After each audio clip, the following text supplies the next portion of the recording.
फर्रुखाबाद। कांग्रेस के वरिष्ठ नेता व पूर्व विदेश मंत्री सलमान खुर्शीद की पत्नी पूर्व विधायक लुईस खुर्शीद ने अपने बेटे के साथ अपने पैतृक गांव पितौरा कायमगंज मतदान केंद्र पर मतदान किया।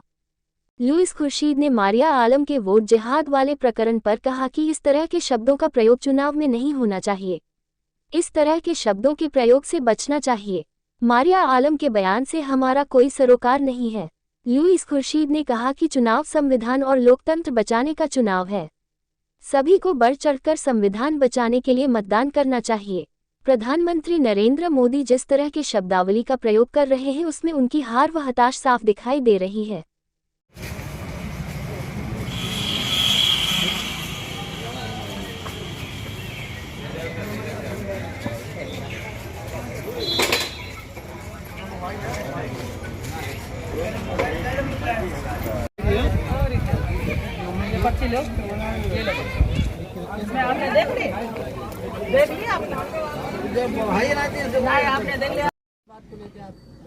देखिए, पूरा चुनाव खत्म हो गया, मुद्दे हमसे पूछ रहे हैं। संविधान को बचाना है, एक तो बड़ी बात यह है कि संविधान को बचाना है, और यहाँ छोटी बात यह है कि फर्रुखाबाद को बचाना है। लव जिहाद जैसा मतलब जो है कि एक वोट जिहाद का मुद्दा उठा था, इसको लेके आप क्या कहेंगे? देखिए, ऐसा है, जिसने भी ये कहा सलमान साहब ने कहा नहीं, और सच्ची बात यह है कि ऐसे लफ्ज़ चुनाव में इस्तेमाल नहीं करना चाहिए। मगर उनका कहने का मकसद कुछ और था। उनका कहने का मकसद था कि संघर्ष होना चाहिए वोट देने के लिए, सिर्फ ये उनका मतलब था। हमसे कोई मतलब नहीं है।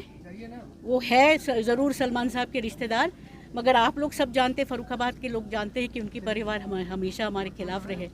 वो बात छोड़ो, बात ये है कि ये चुनाव इस देश को बचाने के लिए है। वो बहुत ज़रूरी है, क्योंकि जिस हद तक प्रधानमंत्री गए, जो अनाप शनाप बात निकल रहे प्रधानमंत्री के मुंह से, वो किसी प्रधानमंत्री को शोभा नहीं देते हैं।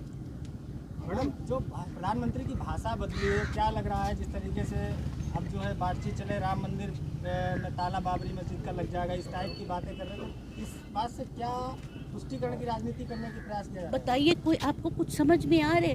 जब कांग्रेस पार्टी ने कहा कि जो भी सुप्रीम कोर्ट का फैसला है उसके लिए हमारे बिल्कुल सर आंखों पे है, और हमने मान भी लिया है, तो कहाँ ये बात आ रही है कि हम ताला लगा देंगे राम मंदिर पे? प्रधानमंत्री की भाषा में हताशा नजर आ रही है, तुष्टीकरण नजर आ रहा है। मैं सिर्फ ये कह सकते हैं कि शुरू में पहले 2 चरण में प्रधानमंत्री ने कहा 400 पार, अब वो बात सब खत्म। अब वो कहने लगे कि जब कांग्रेस आएंगे तो इसके मान तो लिया कि कांग्रेस आ रहे, मान तो लिया कि इंडिया गठबंधन आ रहे, उसके लिए हम शुक्रिया अदा करना चाहते हैं प्राइम मिनिस्टर। जिस तरीके से प्रधानमंत्री और भारतीय जनता पार्टी कह रही है कि कांग्रेस के पास प्रधानमंत्री पद का उम्मीदवार कौन है, इस बात को लेकर भी लगातार बहस अब शुरू की गई है चौथे चरण के दरमियान। अरे, कांग्रेस के पास बहुत लोग हैं, हमें कोई ऐलान करने की जरूरत नहीं है। पूरा गठबंधन में बहुत लोग हैं।